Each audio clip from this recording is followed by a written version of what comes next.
with Tao. Blissfulness can happen in two ways. Total unconsciousness and total consciousness. Animals are totally unconscious, they are blissful. And the awakened ones are total consciousness, they are blissful.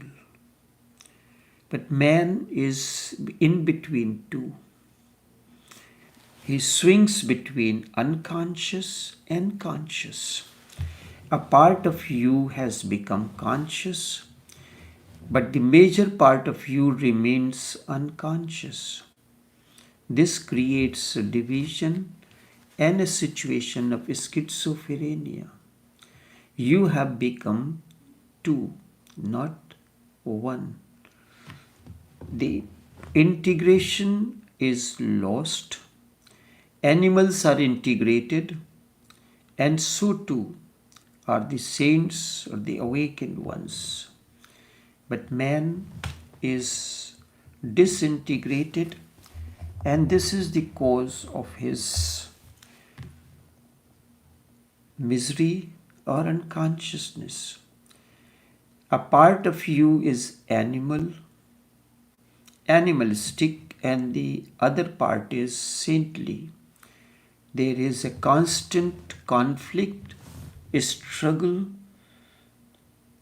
As a result, whatever you do can never do with one heart. You are always in dilemma whether to do this or that. So there are two ways. One is just deceive yourself, and you can go into a state of total unconsciousness. One is just to deceive yourself, that is to become totally unconscious. Totally unconscious, once again, you can start taking drugs, alcohol, and take different intoxications. You will fall back to animal world. You drug that part that has become conscious, because major part of you is unconscious.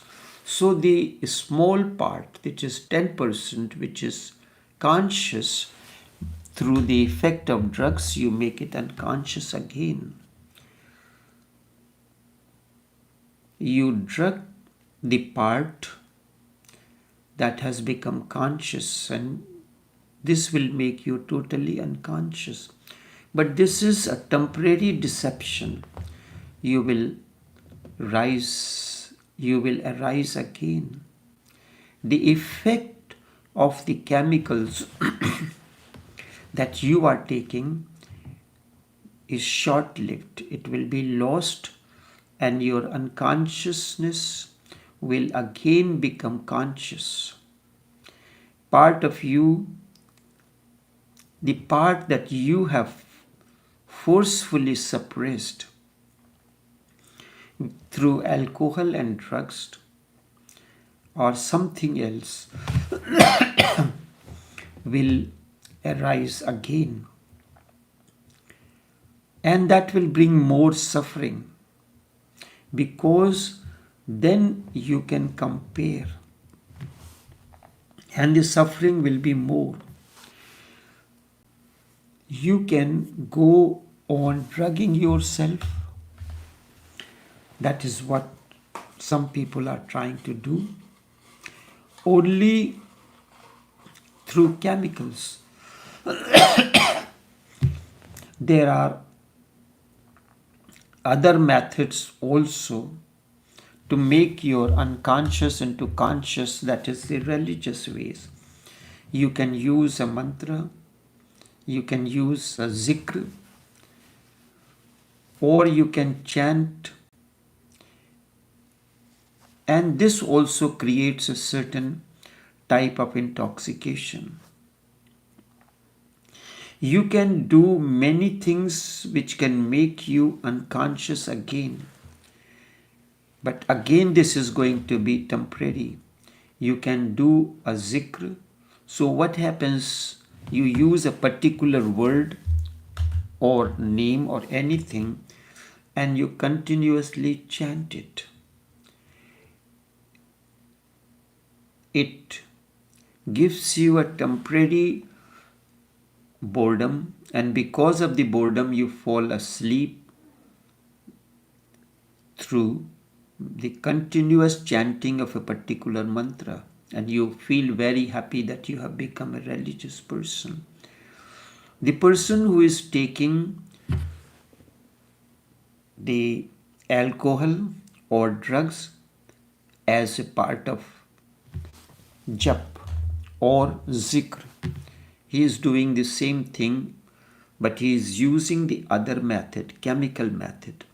You are using a particular mantra or chant to create a chemical reaction, alchemical reaction within your body, that is boredom.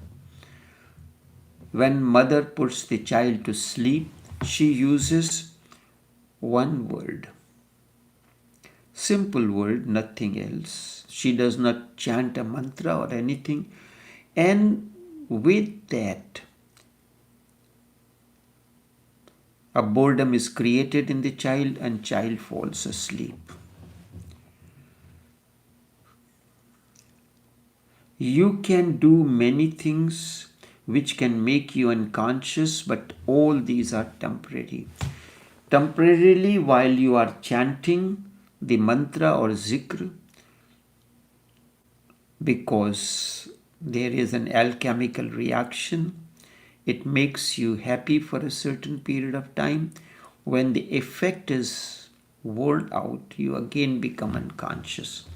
You have to come out.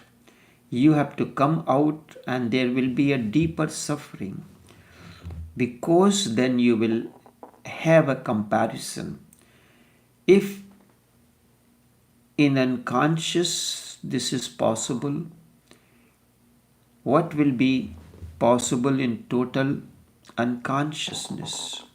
Because when you take drugs or start chanting a zikr or mantra, this is partial unconsciousness.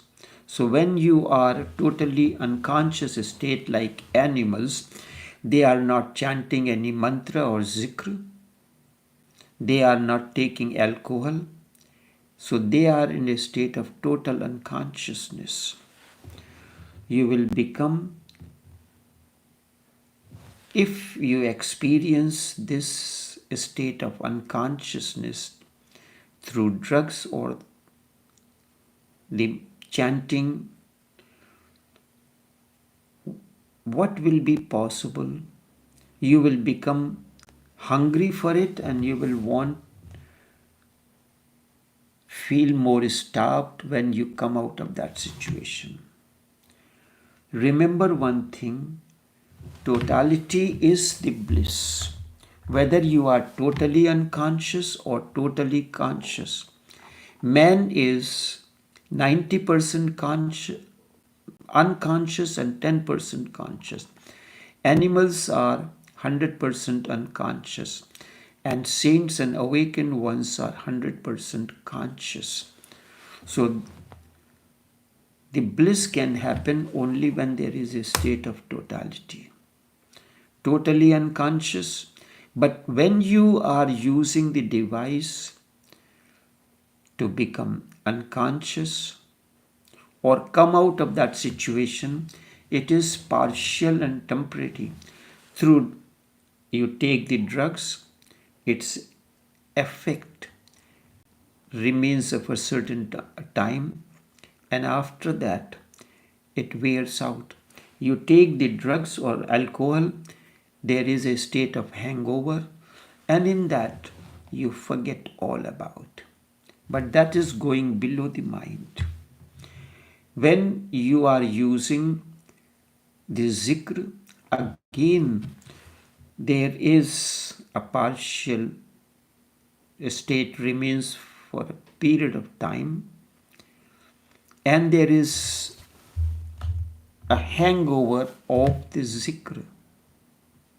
You remain drowsy for a certain period of time, and then it wears out. This is possible that you can be in total consciousness also. Then there will be bliss, and you will be perfectly aware of it. This is possible through sadhana, austerities, through practicing different techniques, and these increase your consciousness. The techniques that are mentioned in Vigyan Bhairav Tantra or Upanishads, breathing is one of this technique. So instead of chanting the zikr or mantra, if you become aware of your breathing, or you practice breathing, inhaling and exhaling into 3 steps. This is a technique, a method, it is austerity. Through the practice of this, you can increase your level of consciousness. You are not enlightened because you have not done it. You have not done anything for it. But you have become aware that you are not enlightened as yet. This has been done by the nature. In millions of years, nature has made you aware. You may be aware of the fact that man has stopped growing as far as body is concerned. We have skeletons that are millions of years old, skeleton which are millions of years old, and there is no possible sign of change in them. They are similar to our skeletons. So for millions of years there have been no growth in human body. It has remained the same. Even the brain has not grown, and it is said that the brain does not grow beyond the age of 5. It has remained the same as far as body is concerned. Evolution has done whatsoever could be done, has been done. In a sense, man is now responsible for his own growth, and growth is not going to be of the physical. The growth is of the spiritual. The skeleton of a Buddha and your skeleton are not basically different, but you and Buddha are absolutely different. What's the reason? Evolution is working. Evolution works through a horizontal process. Evolution works through the process, a horizontal process, whereas methods, techniques, religions, they all work in a vertical manner. Why there is no difference between your skeleton and that of a Buddha? The difference comes in somewhere else. The basic structure remains the same. Buddha used the technique, methods, and his movement from horizontal moved to the vertical. Your body has stopped. It has come to a point, an omega point. Now there is no further growth beyond this. Body can grow up to a certain age. This is horizontal. It passes through the various stages. The from birth, it goes through from birth to death. It goes through the various stages of evolution. But this is horizontal. But at a particular point in time, as at the age of 13 or 14 or whatever age you may feel, you start this process of evolution differently, change its direction from horizontal to vertical. The skeleton will remain the same, there will be no difference. You cannot differentiate between the skeleton of a Buddha or a non-Buddha. But the methods and the techniques that you have started using, the direction of your process of growth has changed from horizontal to vertical. Your body has stopped. It has come to the omega point. It will not evolve beyond this, because it can evolve up to a certain age. Up to 35 or 40, it evolves. Thereafter, its process of degeneration begins. And degeneration becomes visible. Your hair starts changing, skin color, skin texture changes, and many things change. So this is the omega point. That is why in the process of growth it is said, by the time one attains to age of 35, if religion is given to him, means this direction of his growth is changed or transforms from horizontal to vertical.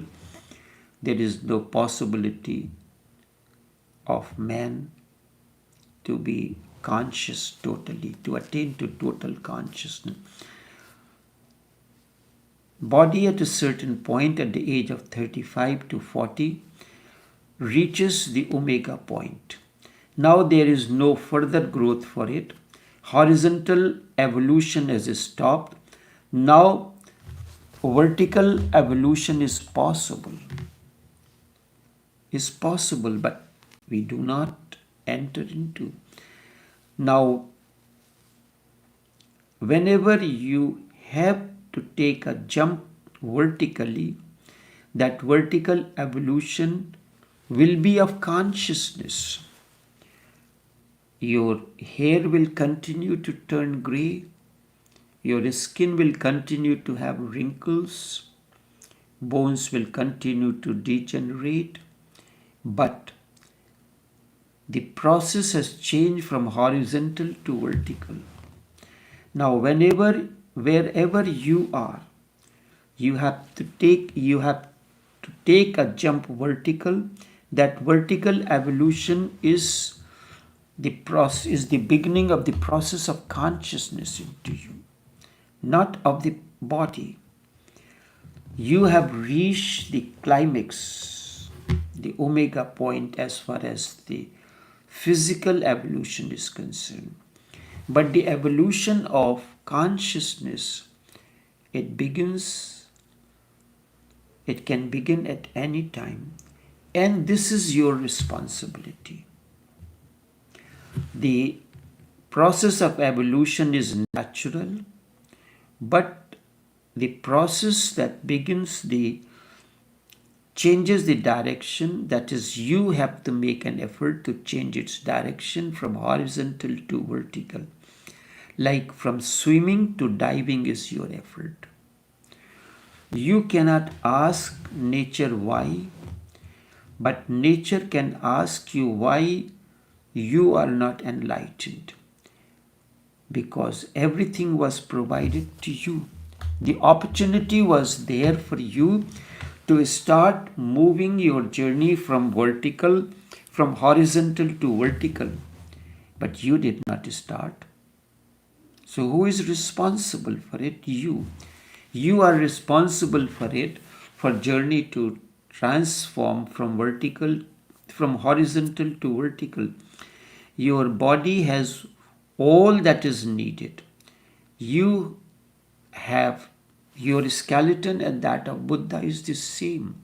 So you has the same potentiality to become an awakened one. You have a Buddha body, exactly whatsoever is needed for a Buddha to happen to you. You have got that. Only a new arrangement has to start. A new synthesis of all synthesis has to begin. All the necessary ingredients have been given to you. It is like a chef and an ordinary person. All the ingredients are made available to them, whatever is needed to make a particular dish. Let us say biryani. For that, the ingredients are given to both of you, to a master chef and to an ordinary person. The master chef will convert it into a biryani, and you will make, instead of biryani, something else. Don't know what. So only a new arrangement, a new synthesis of all the elements that have been given to you and to a Buddha, the one who has attained to Buddhahood, are same. Nature can ask you why you were not enlightened. So what happened that there all the ingredients were given to you and to the master chef. So you can be asked why you could not make it. The difference between you and the master chef was the methodology. He used the methodology to make it. You were not familiar with the methodology. You were simply following the recipes. You were simply following the recipes that are given in your religious cookbooks. That is the mantras, zikr, chanting, this and that. These are the recipes given in your book. You are following that. But the master chef is not following any of this. He is using the scripture that is evolving, that it has evolved out of him. The cookbook, the scripture of cooking, he is the living scripture of cooking. And you are following somebody else's instructions. There will be a major difference. For Buddha, his life, his living is his scripture. For you, Bible is the scripture, Quran is the scripture, Bhagavad Gita is the scripture. Krishna is not following Bhagavad Gita. Buddha did not follow Bhagavad Gita. There is no incident, although Bhagavad Gita happened before Buddha, but there is no evidence that Buddha or Mahabir followed Bhagavad Gita or Quran or Bible. Their scripture evolved from deep within from their innerness. So the difference you can see, a master chef following the cooking scripture, evolving out of his own innerness, and you are following somebody else's scriptures. Unless you follow something that evolves out of your own innerness, you will not attain to a state of total consciousness. This is the difference between you and awakened one. Because the awakened one reached to the state of total consciousness following his own a scripture that evolved out of him and you are following someone else. You are imitating. What, and in that you are going to make mistakes here and there and everywhere. And the nature asking you will not be relevant, but you are asking, the nature asking, like for instance, if there is a person who is judging, to judge the biryani you made and the master chef made. So the judge will ask why your biryani did not come out good, because both of you were provided exactly the same ingredient, the same amount of time to prepare your dish. But when you ask the master, the judge, why my biryani did not come out as good as that of the master chef, or why does his biryani comes out better than my biryani, this will be absurd. You cannot be allowed to ask. You are asking that question is out of ignorance. Now you are aware and you can do something. All the elements are given to you.